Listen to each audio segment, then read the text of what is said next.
कि हमरा घर नहीं खे, हमरा ये बात के डर बा कि हमरा पोटदार के घर बा।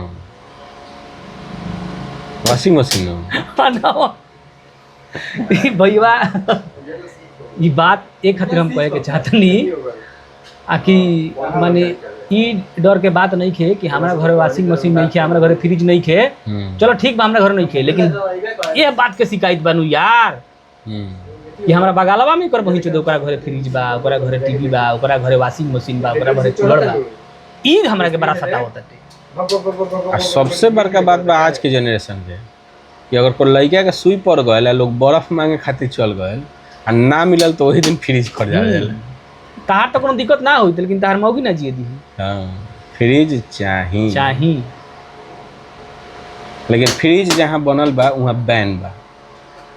अरे ला से बन बा तो कोनो बात नहीं कि हमरा चाही यार, बन तो हर चीज बाटे, लेकिन हमरा चाही, हमरा घर में बन नहीं खेनू। लेकिन फ्रिज बनल रहे दवाई रखेला।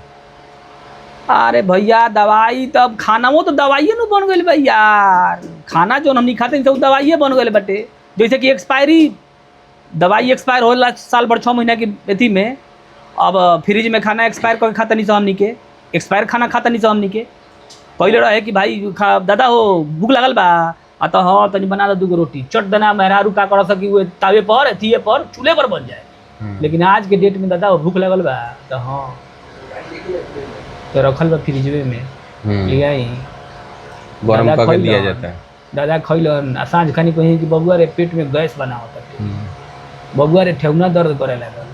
अच्छा सारा प्रोटीन खत्म हो जाला, प्रोटीन विटामिन सब कुछ खत्म हो जाला। उ तो खींच लेता उ अपना अलग तारा के ठंडाई के दे देता, काम खत्म बा।